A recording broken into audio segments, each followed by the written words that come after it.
and professor of psychiatry at Creighton University School of Medicine in Phoenix, Arizona. And today, Dan is going to talk to us about a very timely subject, certainly very much in the news, regarding assessment and management of suicidal behaviors in pediatric primary care. So, Dan, go ahead and take it away. Thank you very much, Marie. Thank you for the opportunity. I'm glad to be here, coming from sunny Phoenix, Arizona. But as you know, having spent the majority of my career in Florida, I wish you all the best in this opportunity. This is an important topic because when these behaviors happen in pediatric primary care, it usually creates a little bit of disruption of clinical flow. It can create a lot of stress, and not only in the clinician, the pediatrician, but also with the staff, and will also, as we know, slow things down, if you will. So this is an effort to provide this kind of targeted overview of how to best kind of assess these youth and what the management strategies, and to go beyond the simple of send them all to the ER automatically, right? And as part of this program is increasing skills at the pediatric primary care level, as well as increasing comfort in managing mental health conditions, problems, etc. I have no relevant disclosures, as you can see. And a lot of this comes from what we hear, right? When we talk to the population of pediatricians, pediatric primary care, to different degrees, we hear all these typical things, as you could see on here, about comfort, risk management, workflow issues about I'm so busy, don't ask, don't tell, because it's gonna mess up my schedule, and et cetera, et cetera. So we're going to start by showing a brief video that will hopefully serve as an introduction and a vehicle to our more focused discussion.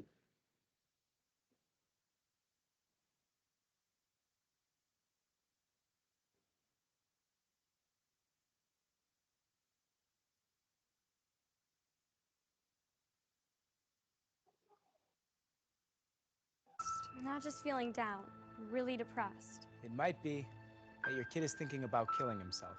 It happens. More than you think. More than it should. And people say I had no idea.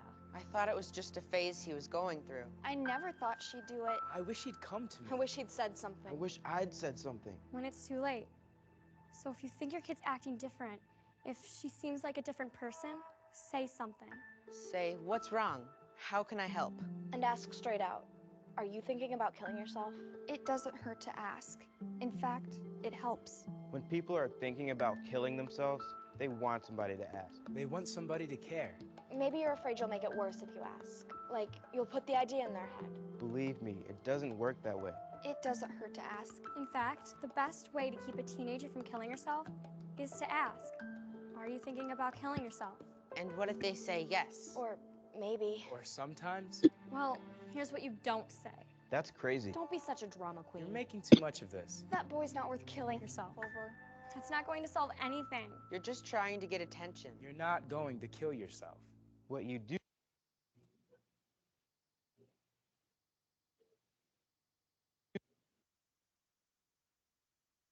say is, I'm sorry you're feeling so bad. How can I help? We'll get through this together. Let's keep you safe. A lot of people think about killing themselves.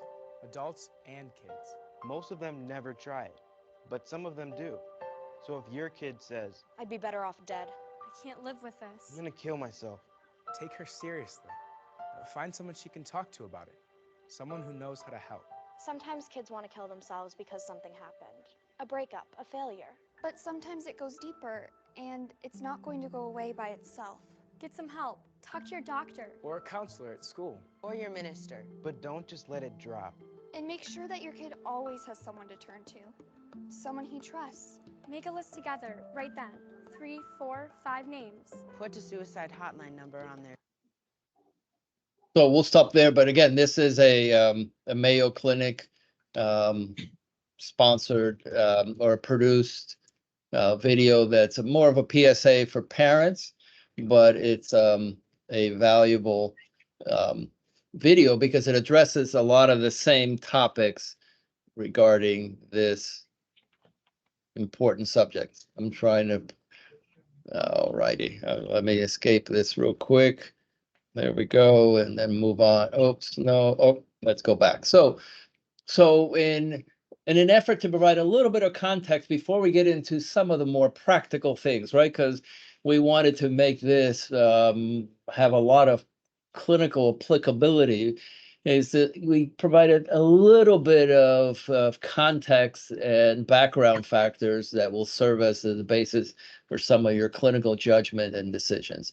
Then typically what we know about risk with youth specifically, right? Remember, this topic is on youth, and we could even bring youth up through transitional age youth or college age youth up to 24, right? So one is we know that there are certain individual factors, right? That starting, you can see on the screen that individuals typically present with some pre-existing mental health disorders. We know that from the suicide literature, that about over half of individuals who die by suicide have some pre-existing disorder. That is, it's less common to be out of the blue with nothing else going on, right? That although self-injurious behavior, non-suicidal self-injury is not the same as suicidal behavior, but that there's a link in the sense of individuals who cut, who hurt themselves without an intention of dying are at risk for suicide as well, right? That teens, especially with developmental disorders, learning issues, intellectual and other physical disorders, have a higher risk of suicide. And as we kind of know, teen substance use is an individual risk factor, and that includes both at the moment of the event and use over time. So one is more specific, cross-sectional, and the other is a little bit more longitudinal. We know relationship factors can be either a stressor or a risk. They're not necessarily a cause, right? And they can be protective as well, depending on that. But a lot of you are already aware that ACEs, adverse childhood experiences, are important in your assessment of a lot of issues in the mental health world, but they're especially important as risk factors for suicidal behaviors in teen, right? And then we'd be remiss if we didn't talk about social media, right? Social media has a lot of benefits. It can be supportive. It can be a good venue for information, but that we know once it becomes excessive and unhealthy, that can be a risk factor for these behaviors as well. And then regarding larger, more cultural, structural, community, and societal-based factors, we talk about suicide clusters, which are not that common, but when you do have a suicide death among teens, we look at the community, we look at postvention plans, that is what to do for that school, for that community, et cetera, to prevent those suicide clusters. We know that where you live, whether you live in a rural area or an urban area, can present a differential in risk. And then we know culture plays a factor, right? And we're going into in more depth of that, goes beyond today's discussion about either if you're an immigrant or if you're new to the country, or language barriers and how those could present as risk factors. Specific populations can be a risk, like the child welfare population, we know, the juvenile justice population, and then especially what we call the dual population, kids that are in foster care and in the juvenile justice system present these unique risks that are problems as well.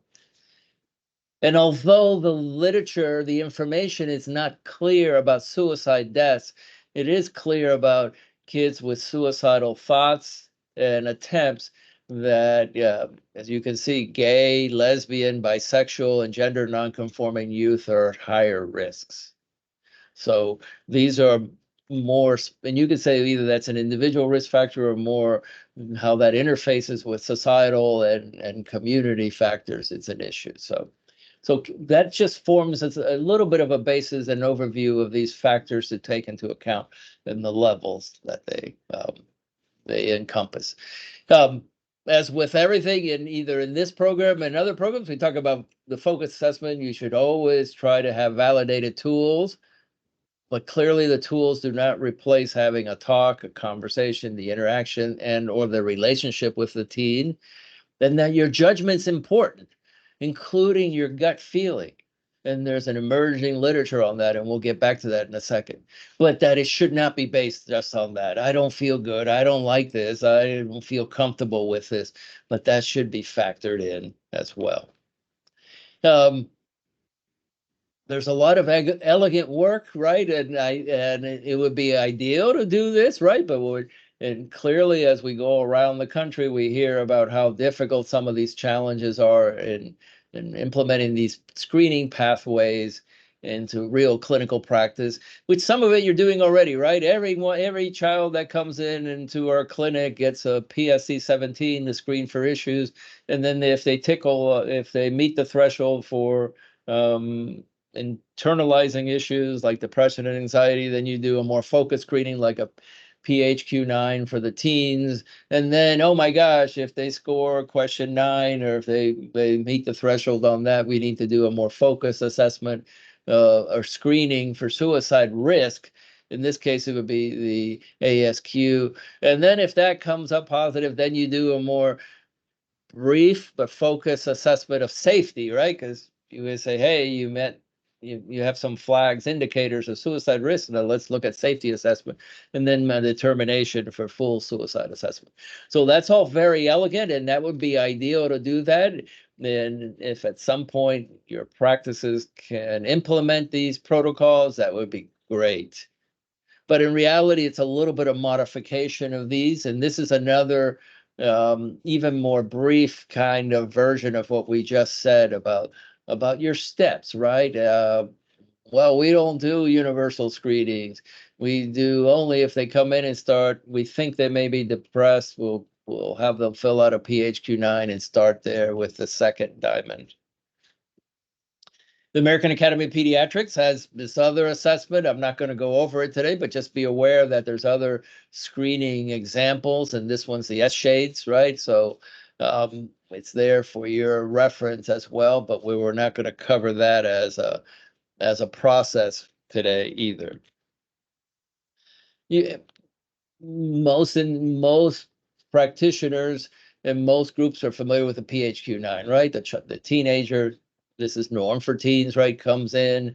And why is that important? Because we know although suicide and suicidal behaviors in pre-adolescent teens exist, suicide is much less common in pre-pubertal kids, right? But suicidal behaviors are, that the risk really starts increasing in adolescence.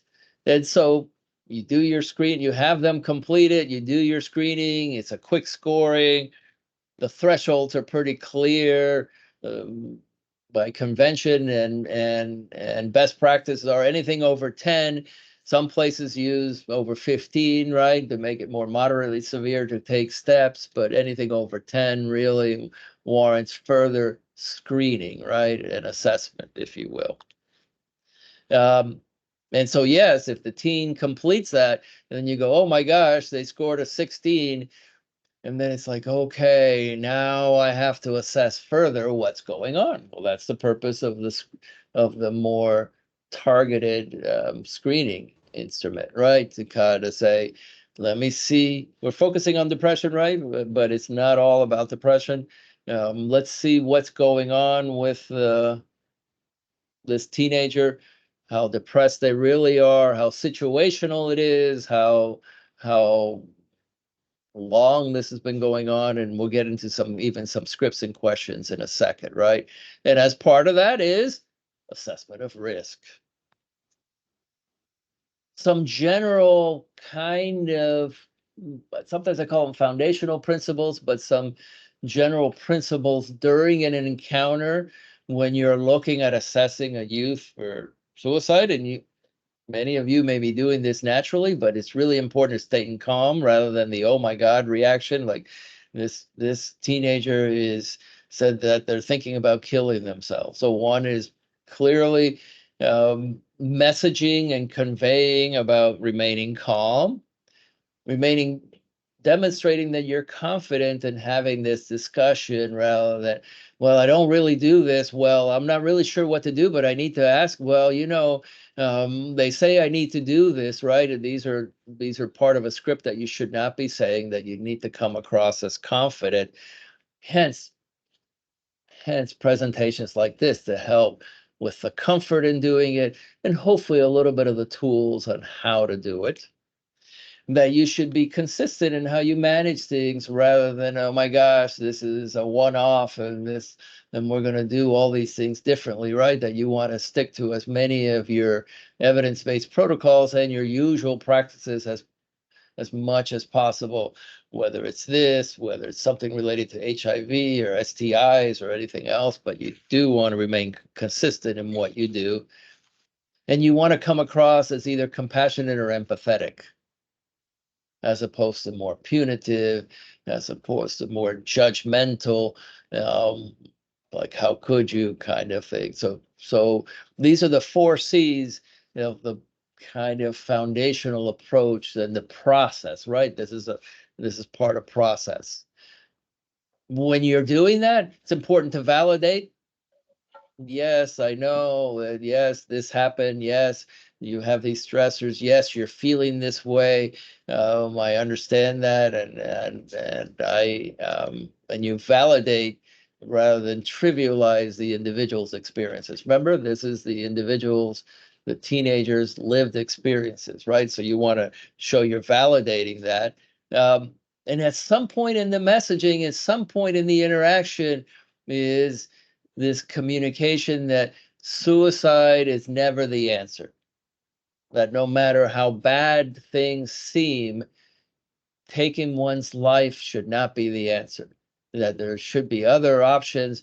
And you'll see when we get to a little bit of a framework in a few minutes about how that can be hard depending on the stage you're in, but that's an important message, that there should be alternatives to suicide always.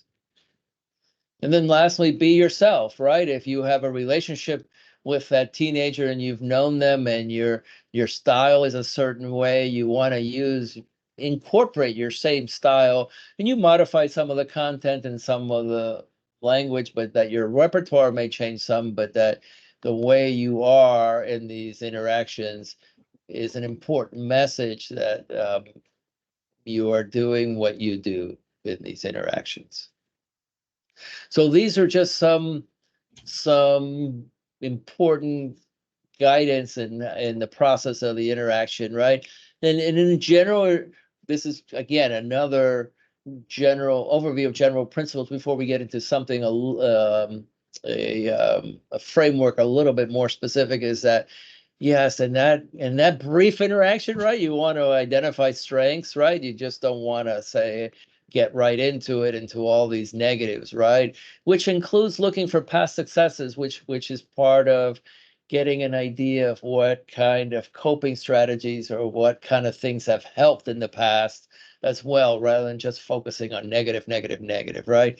You're going to hear the word praise, right? You're going to hear that a lot in the literature. You're going to see that a lot from experts and talk about clinical practice, that it's part of it. And thank you for bringing that up. I appreciate your sharing with that. I know it's difficult, but it's important, right? And how that comes across in your brief encounter, that it's non-judgmental, right? Like, oh, that's so bad that you did that, right?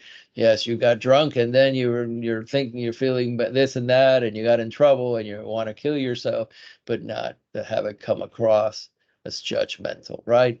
And then be reflective and share your concerns, which are some of the very maybe even intuitive things that we do in practice, but it's important to take into account. So in the Ask Suicide Screening protocol, which should be a reference at the end for you to further access in a more elegant way, right? Because again, these sessions do not permit a full training on that, right? So in the ASK or the Ask Suicide Screening Protocol, you start by praising the patient. We just heard that, right? It's like, thank you for disclosing. Thank you for sharing this important information. I know it can be difficult at times, but it takes a lot of courage, et cetera, et cetera. And it's a six-step model, right? The second step is about more formally or specifically assessing the individual, right? And that includes things like, what is the frequency of these thoughts, right? Because it's a little bit different if an individual has these de novo thoughts that just started and they've only been going on for a day versus someone who's had these intermittent thoughts for a while versus someone who is thinking about death and suicide almost daily over time, right? But a thought doesn't necessarily mean an action, so it's a little bit of assessing also whether there is this translation of these thoughts into plan. So if you inquire about what have you thought about doing, right?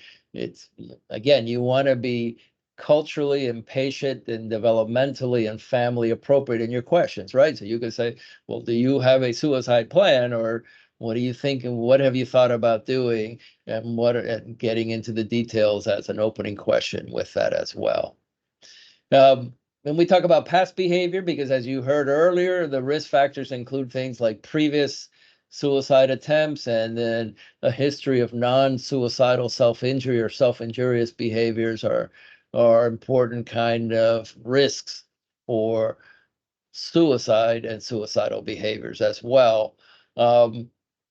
And then it leads into your brief assessment of your symptoms, right? If you've already done a PHQ-9, you will have an idea of depression. But we know suicide is delinked, is not owned by any one disorder, right? You can have anxiety and be an anxiety disorder and be suicidal, a substance use disorder. And more than that, you can have multiple disorders, comorbidities, and present with risk for suicide. So you want to look at symptoms to do a little bit more of a screening. And if you've done your PHQ-9 or they've completed the GAD-7, the Generalized Anxiety Disorder 7 questionnaire, you will have that information already to integrate into this, into your assessment of risk. Remember, this is very focused, a focused assessment. This is not a full mental health or psychiatric assessment. And the last portion of that involves the context of the social support or ongoing stressors. And why is that important? Because kids, none of us live within a vacuum, right? So if there are identified stressors and then individuals going back to that environment where there's interpersonal violence, we know that the coping strategies of the individual, no matter what they're going to go back to, may still be taxed and the risk may remain. If that individual is going back to a very supportive family where there's good supervision, there's a lot of healthy and pro-social relationships, then those are considered protective, right? And supportive, and we help guide, and you can be pulled in and they can help in your decision making when you get to this position as well. So it's not just the individual, it's individual within the context of the social environment, the social support, and the ongoing stressors. And this, for example, another example will be substance use and whether they're going back into an environment where that exposure and the likelihood will continue again versus not. And we all sometimes joke, it's true what our mothers have said, that we are who we hang out with. Kids are who they hang out with, right? So we know that vulnerable, predisposed youth, if they hang out with individuals that have these not healthy behaviors, whether it's conduct, delinquency, substance use, the likelihood they will engage in those are higher than if they hang out with more pro-social youth that are more positive, with different values and behaviors, etc. Praise the patient, assess the patient, and then kind of bring together with the parent and guardian to kind of go over some of this.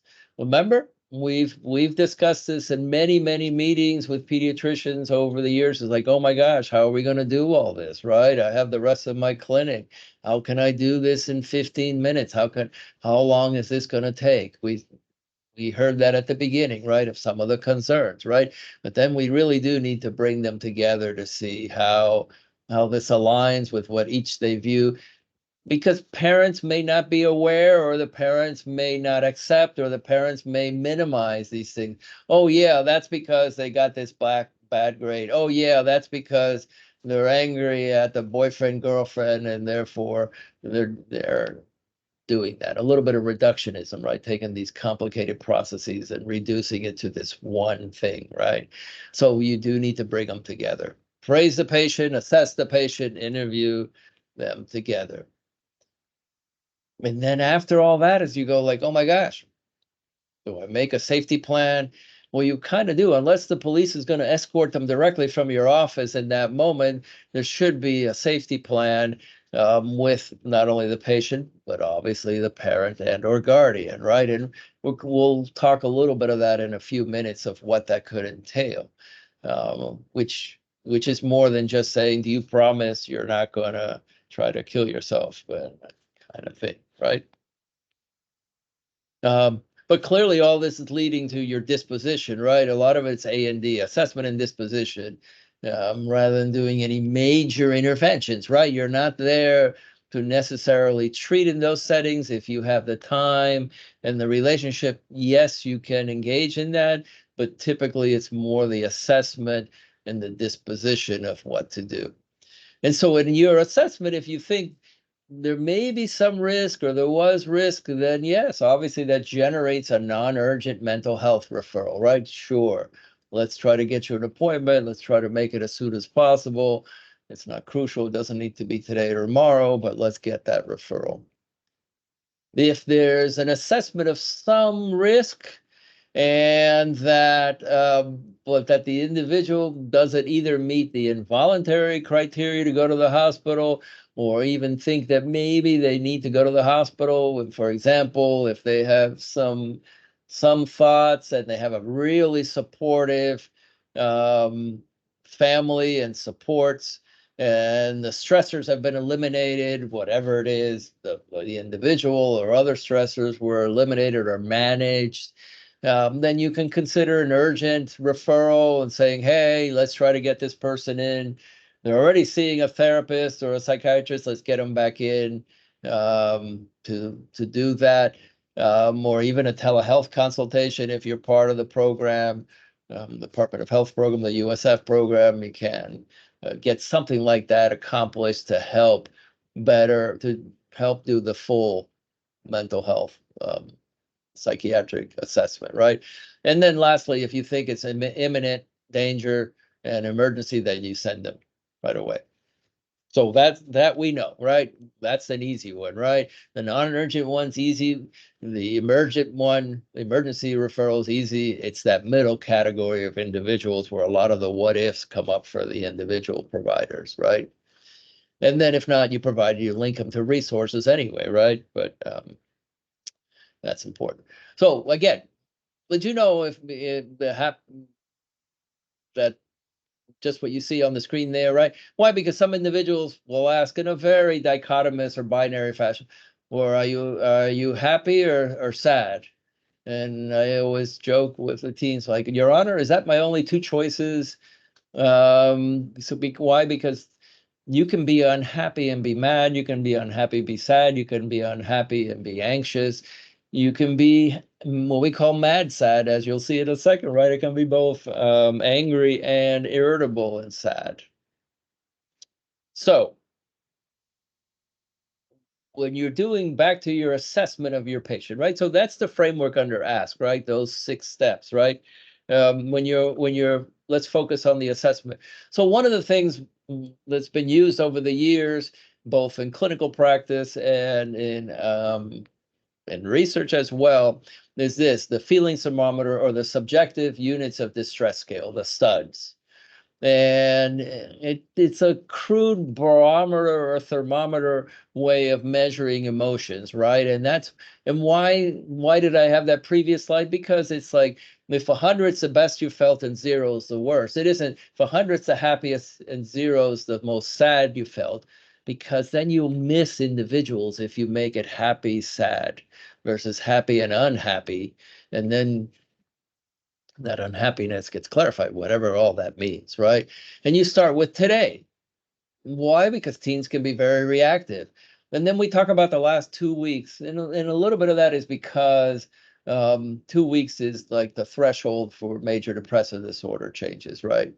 More than that, it's hard to summarize. Some people go, over the past year, what number?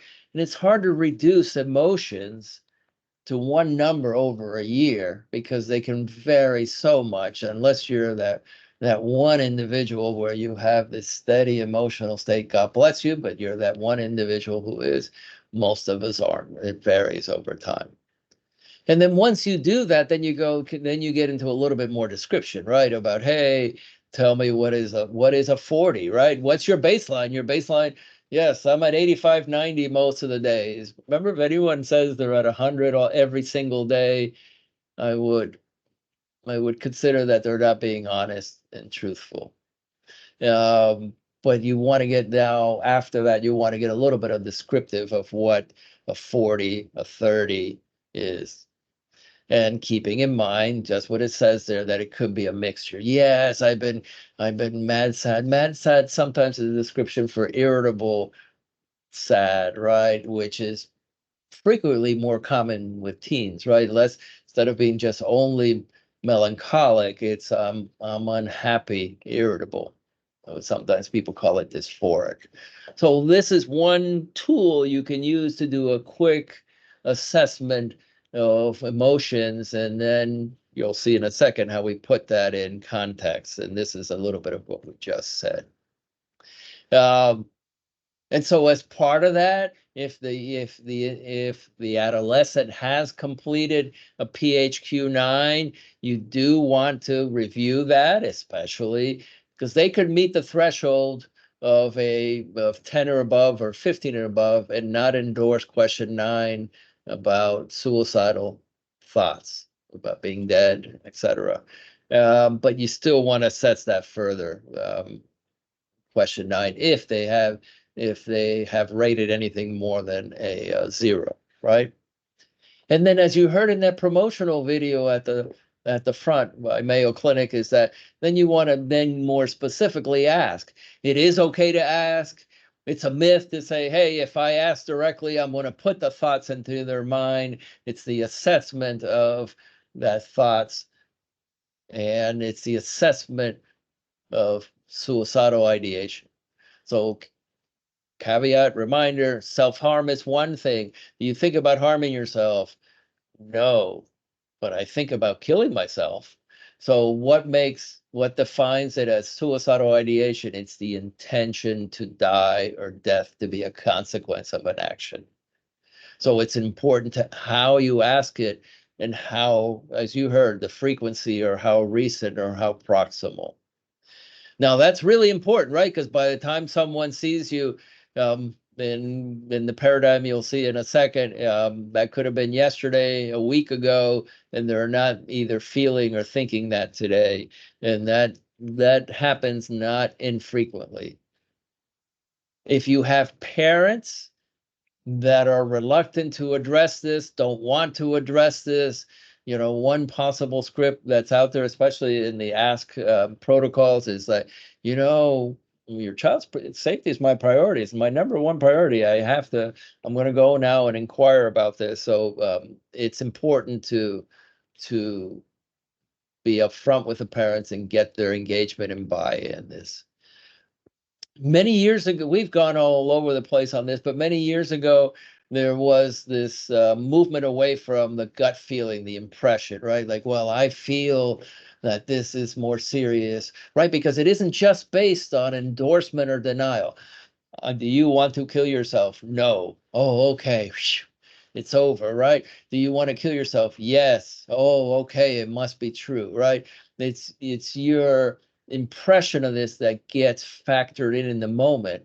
But clearly, as we said earlier, it's not just your gut feeling, it's the integration of that in here. No, especially if you have an ongoing relationship, no, they're saying this. And yes, you're right. It is the context, right? Yes, they're saying this, and I know this individual, and I know what's going on, and this doesn't seem to make sense, or it's not consistent. And I've tried 3 different ways, then they're still saying this, but everything suggests that there may be more risk than that they're disclosing or willing to disclose here, etc. So that does get factored in, and you do want to value that. And it is bidirectional. You're absolutely right. It is a dialogue, right? But during your pediatric primary care visit, you got to focus on the here and now, right? What am I going to do, right? There's a lot of issues and a lot of problems, but in your hierarchy of your medical decision making, it's like, what am I going to do right now as a consequence of this encounter, right? And you saw the 3 types of dispositions that we talked about earlier. So one framework in understanding acute suicidal behavior. Now, again, there are different models. This is just one framework for you to think about. Is kids come in with their baseline state, and certain kids come in with either these chronic risk factors or a predisposition for that. Yes, I've been depressed in the past. Yes, I've been using substances over time. Yes, I have these psychosocial stressors at home. I'm witnessing this interpersonal exposure to interpersonal violence. I have been a victim of sexual trauma, and on and on. So this kind of baseline predisposition is important to know, right? Call it this diathesis, right? And then there's a stressor, right? But it isn't just a diathesis stress. It isn't just a predisposition stress, right? It's the interaction with the individual. And this is, again, for acute assessment, right? And the stressor, by far the most common stressors are interpersonal.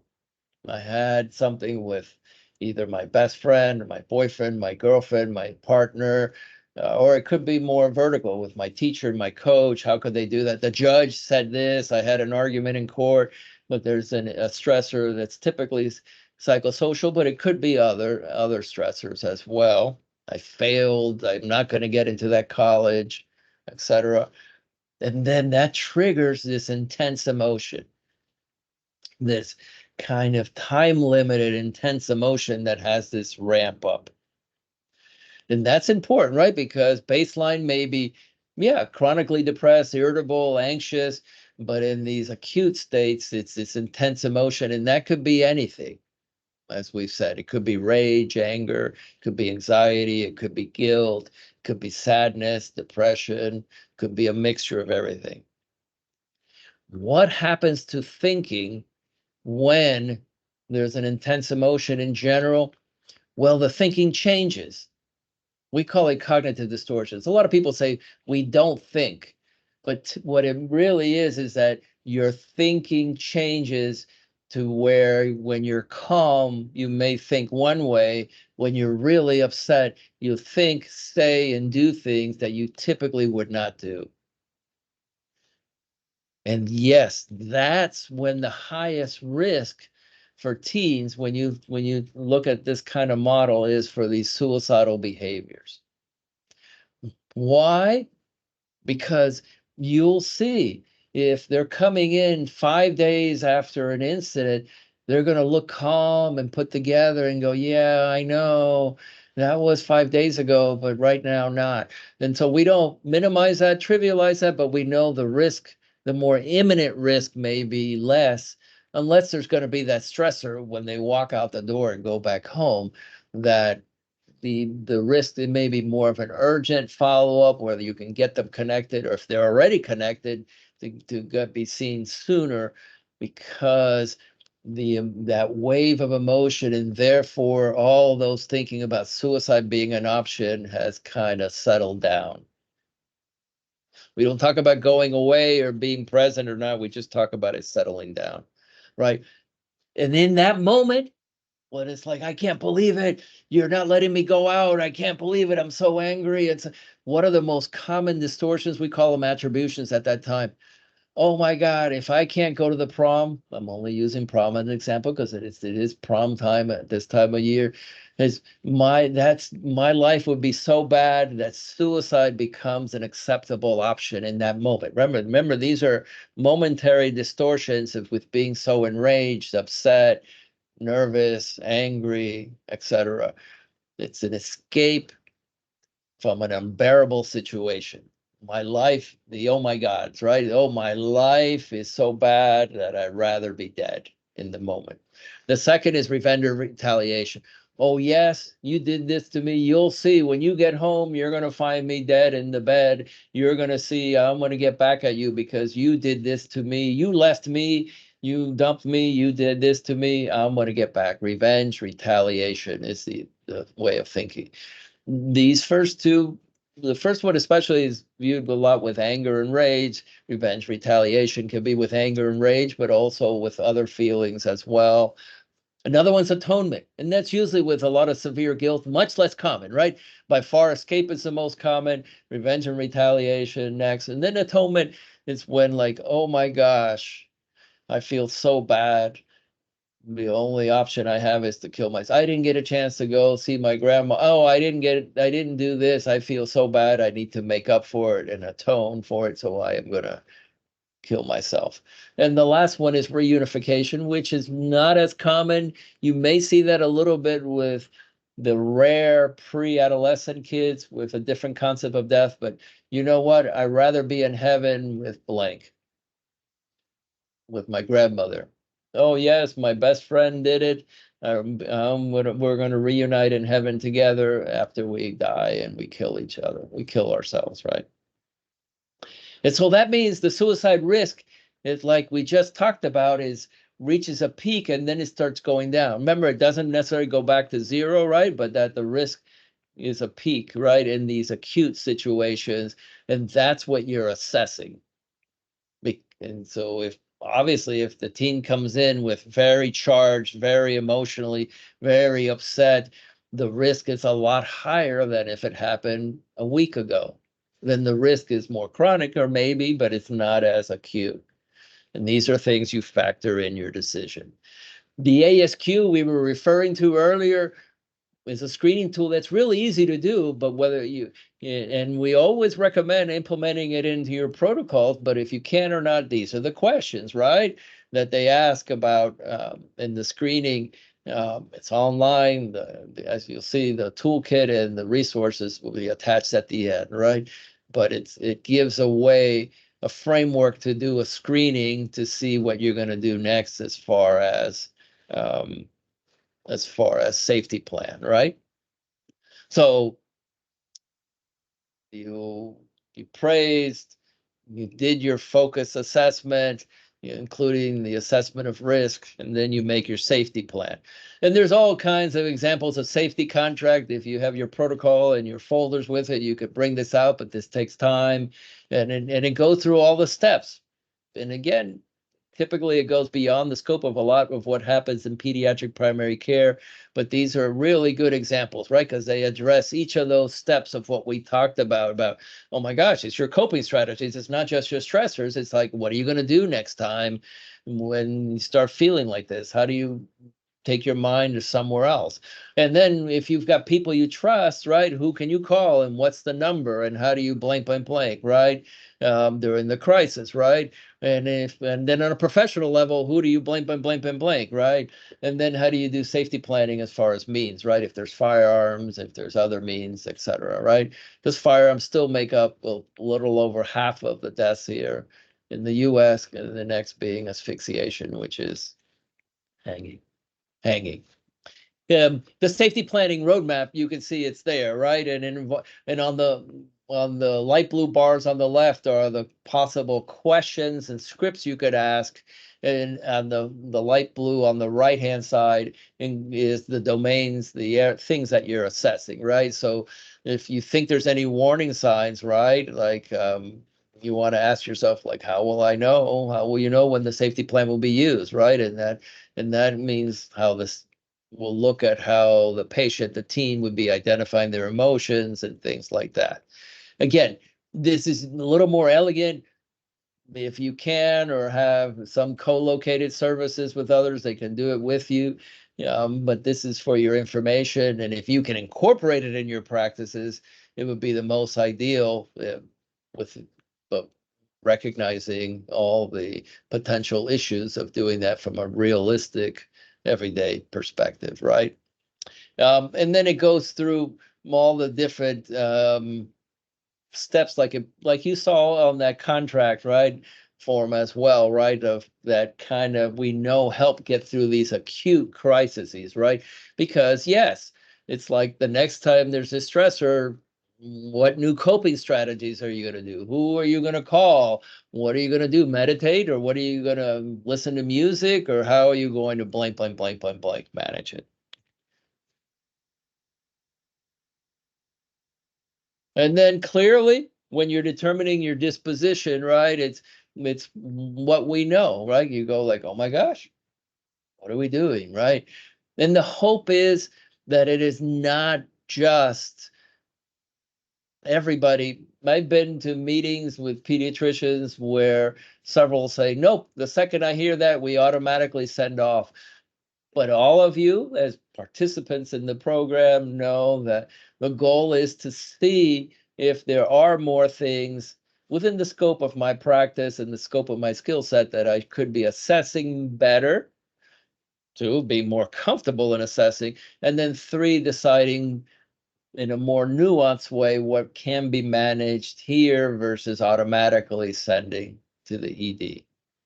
And that it's that middle group for you that really is where you're going to fall regarding this topic, right? So these were some of the issues that clearly we address, and hopefully you can incorporate some of these tools into a more time-sensitive, efficient assessment and management of this.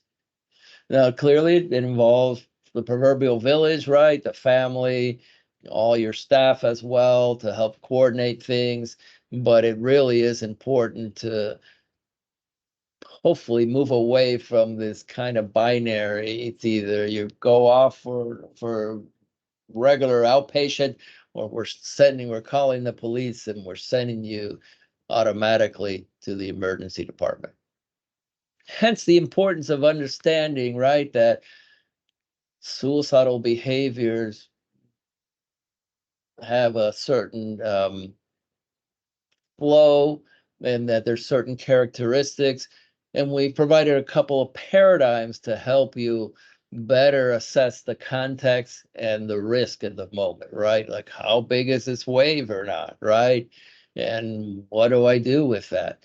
And knowing that it's not unusual to have, as a pediatrician, to have these what ifs and some doubts, right? Because remember, what ifs are called anticipatory anxiety. Oh, but what if something happens? What if I miss? It's a false negative, right? What if I send somebody out that should be going to the hospital immediately? What if I get sued? What if this happens or that?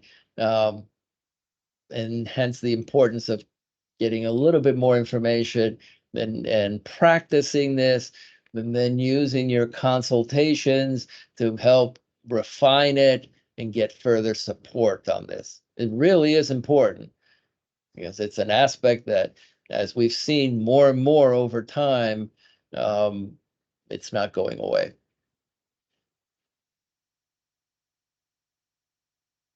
And then your resources, right? And then just a little bit of touching, because this is part of the bigger program. It's not as specific to acute suicidal behaviors, but just let's assume you in this first box, you found that the youngster has, okay, it's not urgent, the suicide risk is not imminent, not urgent, but they're depressed, and and oh my gosh, like, from before, right? What do I do with that depression, right? Or do I start medicines? Remember, in general, we don't start medications for mild depression or depression that's non-clinical. And keep in mind, what makes something clinical, it's the severity of the symptoms and the mood and the amount of of impairment in functioning, right? So you go through your decision tree, right? Well, is the child depressed, or do they have a major depressive disorder? Okay, yes, they do. And then is it a major depressive disorder of at least moderate or moderate to severe or severe severity, right? And as a consequence of that MDD, is there resulting moderate to severe impairment? And if those questions are yes, then you're kind of inching towards an antidepressant, right? And all that other training you've had about your protocol, right?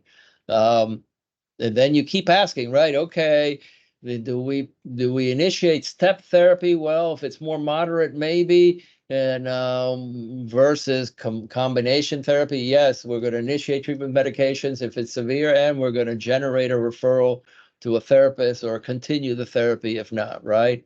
And then you factor in your own and personal beliefs and thoughts on whether the antidepressant is indicated.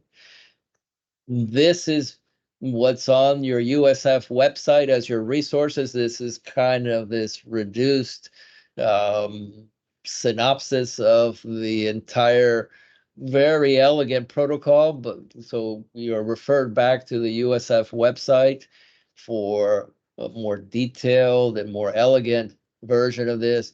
But you know that medications are either fluoxetine or citalopram as a first line. Your two FDA approved medications, and knowing that fluoxetine is probably more appropriate for pre-adolescent kids.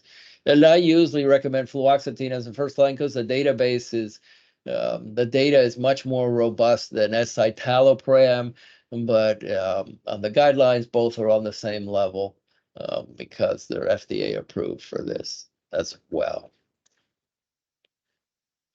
And attached on the rest of this will be your resources, include some great articles and access to some of the content of these tools and some of the information we've spoken about, including more details about implementing a safety planning guide for you to take on in your practices as well.